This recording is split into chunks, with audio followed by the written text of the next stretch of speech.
नमस्कार साथियों, आज हम पढ़ेंगे व्यंजन संधि जैसे जोड़ अंजन। जिस तरह से अपन स्वर संधि में पढ़े थे कि प्रथम पद में भी स्वर होता है और द्वितीय पद में भी स्वर होता है, इसी प्रकार से व्यंजन संधि में एक पद में व्यंजन का होना जरूरी होता है। जैसे व्यंजन जोड़ स्वर, जैसे जगत जोड़ इस। एक तरफ क्या है व्यंजन है और दूसरी तरफ क्या है स्वर है। इसी प्रकार स्वर जोड़ व्यंजन, जैसे कि वी जोड़ छेद। और व्यंजन संधि में दोनों तरफ भी क्या आ सकता है, व्यंजन आ सकता है, जैसे उत जोड़ ज्वल। अब हम थोड़ा ये जान लेते हैं कि स्वर सारे क्या होते हैं, घोष होते हैं। अब है क वर्ग से लेके प वर्ग तक। क वर्ग से लेके प वर्ग तक ये सारी जो ध्वनियाँ हैं ये स्पर्श व्यंजन कहलाती हैं। स्पर्श व्यंजन ध्वनियाँ कहलाती हैं। और इस स्पर्श व्यंजन ध्वनियों में भी पहला और दूसरा जो वर्ण है ये सारी की सारी अघोष ध्वनियाँ कहलाती हैं। और पीछे की ये जो तीन ध्वनियाँ हैं ये घोष व्यंजन ध्वनियाँ कहलाती हैं। इनको यह र ल और व को अंतस्थ कहा जाता है। अंतस्थ क्यों कहा जाता है? क्योंकि इनका जो उच्चारण है वो स्वर और व्यंजन के मध्य होता है। और ये चार जो ध्वनियाँ हैं ये ऊष्म कहलाती हैं। हम व्यंजन संधि में कुल 13 नियम पढ़ेंगे, जिसमें से सबसे पहला है घोष व्यंजन संधि। इस संधि में प्रथम पद में क वर्ग से लेके प वर्ग तक का प्रथम वर्ण होता है और उसके बाद क्या हो सकता है, दूसरे पद में स्वर हो सकता है, अंतस्थ की चारों ध्वनियाँ हो सकती हैं और उसमें का केवल है हो सकता है, और पंचमा अक्षरों को छोड़ करके घोष व्यंजन हो सकता है। अगर ऐसा होता है तो ये जो प्रथम ध्वनियाँ हैं ये अपने ही वर्ग की तीसरी ध्वनि में बदल जाएगी। मतलब पहला वर्ण जो है अपने तीसरे यानी कि घोष वर्ण में बदल जाएगा। जैसे कि जगदम्बा, जगत जोड़ अम्बा, ये क्या है, ये वर्ग की प्रथम ध्वनि है, तय है, तो ये क्या करेगी, अपने ही वर्ग के तीसरे वर्ण में बदल जाएगी, मतलब ये दय में बदल जाएगी। जैसे कि जगदम्बा। इसी प्रकार से दिग्विजय है, शब्द है और सदाचार है। क्योंकि यहाँ तीसरा वर्ण है तो ये क्या करेगा, ये अपने पहले वर्ण में बदल जाएगा। ये तीसरा वर्ण है तो ये क्या करेगा, ये भी अपने पहले वर्ण में चला जाएगा। जब इसका संधि विच्छेद किया जाएगा तो ये क्या करेगा, ये भी अपने तीसरे वर्ण में बदल जाएगा। मतलब घोष व्यंजन संधि में क्या होता है कि पहला जो है वो तीसरे में बदल जाता है और तीसरा पहले में बदल जाता है। व्यंजन संधि का दूसरा नियम है कि क वर्ग से लेके प वर्ग तक की प्रथम ध्वनि हो और उसके बाद अगर मैं आता है तो ये जो क से लेके प वर्ग तक की जो ये प्रथम ध्वनि है ये हलंत युक्त जो वर्ण है अपने ही पांचवें वर्ण में बदल जाएगा। मतलब ये ध्वनियाँ जो है वो अपने पांचवें वर्ण में बदल जाएगी। जैसे कि वाक जोड़ मैं है दूसरे पद में और प्रथम पद में क्या है, क है, तो ये क्या करेगा, ये अपने ही वर्ग के पांचवें वर्ण में बदल जाएगा, जैसे वार्ड में। और यहाँ क्या है, ये अपने ही वर्ग की प्रथम ध्वनि और उसके बाद क्या है, मैं है, तो ये क्या करेगा, ये जो वर्ण है अपने ही वर्ग के पांचवें वर्ण में बदल जाएगा, समास हो गया।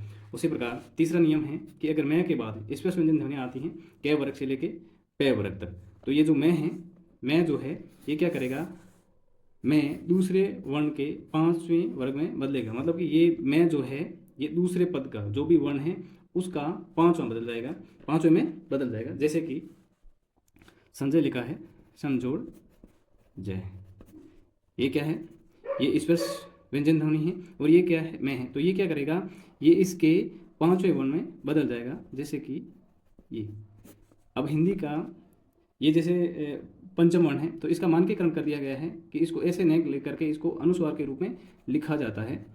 तो ये अनुस्वार क्या है, ये अनुस्वार क्या है कि इसके जस्ट बाद का जो भी वर्ण है उसका पंचम वर्ण है। जैसे कि अलंकार है तो इसका क्या होता है, अलम जोड़ कार, तो ये क्या करेगा, मैं है, और उसके बाद में क्या है स्पर्श व्यंजन है, तो ये क्या करेगा, ये इस वर्ण के पांचवें वर्ण में बदल जाएगा। जैसे ये हो गया, पर इसको अब ऐसे नहीं लिखा जाएगा क्योंकि ये पंचम वर्ण है, इसको अनुस्वार के रूप में लिखा गया है क्योंकि इसका मानकीकरण कर दिया गया है, अलंकार। व्यंजन संधि का चौथा नियम है कि अगर मैं के बाद 20 वर्ण नहीं आए, 20 वर्ण का मतलब है क वर्ग से लेके प वर्ग की जो ध्वनियाँ हैं उसमें से पंचम वर्ण को छोड़ करके जो ध्वनियाँ हैं वो नए आए, तो ये मैं क्या करेगा, ये अनुस्वार में बदल जाएगा। जैसे कि मैं के बाद अंतस्थ है तो ये क्या हो जाएगा, ये जो मैं है ये सीधा ही अनुस्वार में बदल जाएगा, संविधान। और यहाँ क्या है, मैं के बाद पंचम वर्ण है तो ये मैं क्या करेगा, अनुस्वार में चला जाएगा, संन्यास। और ये क्या करेगा, मैं के बाद उसमें ध्वनि है तो ये क्या करेगा, मैं जो है ये अनुस्वार रूप में चला जाएगा। व्यंजन संधि का पांचवा नियम है कि अगर प्रथम पद में तय हो और द्वितीय पद में क्या हो, है हो, तो तय का क्या हो जाता है, दय हो जाता है, और है का दय हो जाता है। जैसे मान लो कि तद्धित था तो इसमें तत् जोड़ हित, तो ये तय किस में बदल गया, ये आ जाएगा दय में, और ये जो है ये धय में बदल जाएगा। तो ये क्या बन जाएगा, तद जोड़ दित। अब होता क्या है कि हलंत युक्त जो वर्ण है वो जो मात्रा है उसके साथ वाले शब्द के साथ जुड़ जाएगा, तो ये क्या हो जाएगा, तद्धित। इसी प्रकार से उत जोड़ हरण। अब ये तय है, ये किस में बदल जाएगा, ये दय में बदल जाएगा, और ये है जो है ये दय में बदल जाएगा। तो क्या हो जाएगा, उद जोड़ धरण। अब होता क्या है, इसको ऐसे नहीं रख सकते, ये जो जिसमें स्वर लगा है उस वर्ण के साथ ये चला जाएगा, उत्तरा। व्यंजन संधि का छठा नियम क्या कहता है कि अगर तय के बाद तालव्य से आए तो ये तय जो है ये चय में बदल जाता है, और ये जो तालव्य जो स है ये छः में बदल जाता है। जैसे तय के बाद ये तालव्य से है तो ये तय किस में चला जाएगा, ये हो जाएगा उच्च, और ये किस में चला जाएगा, ये चला जाएगा छः में,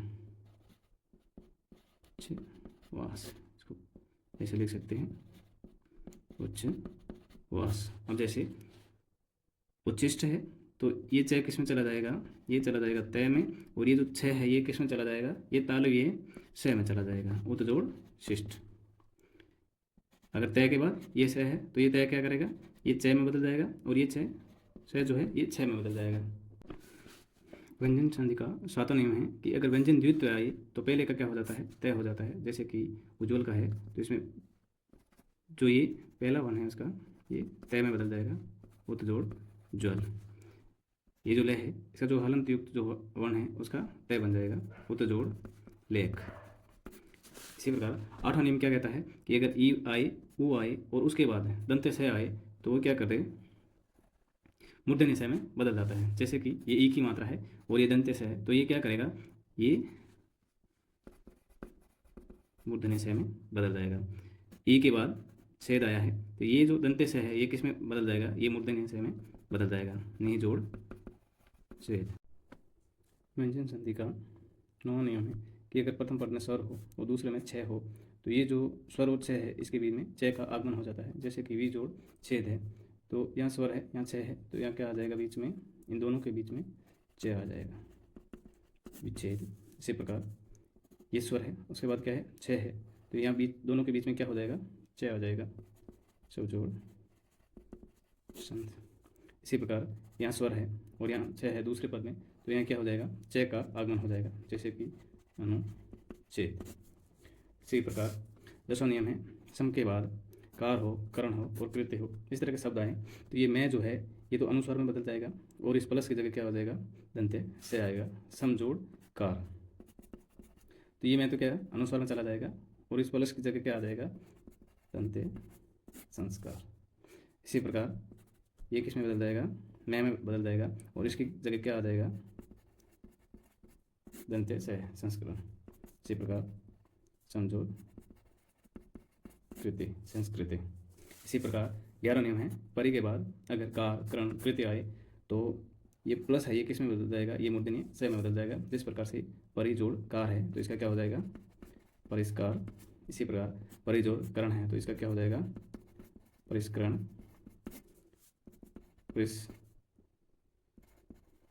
कृति। व्यंजन संधि का 12वां नियम है कि प्रथम शब्द जो प्रथम पद है उसमें कहीं भी री हो, रे हो और मूर्धन्य से हो, और उसके बाद दूसरे शब्द में स्वर हो, कै या पै वर्ग हो या अंतस्थ हो तो नय के स्थान पर णय हो जाता है। जैसे राम जोड़ अयन है तो ये क्या करेगा, नय जो है ये णय में बदल जाएगा, रामायण। इसी प्रकार परिणाम नारायण। व्यंजन संधि का 13 नियम है कि दय के बाद अगर क आए या ख आए, ट या थ आए, प या फ आए या फिर उसमें ध्वनि आए तो ये दय जो है ये तय में बदल जाता है। जैसे दय तद जोड़ पर तो ये जो दय है ये तय में बदल जाएगा, तत्पर। इसी प्रकार सदकार तो ये दय जो है ये तय में बदल जाएगा, सत्कार। कार।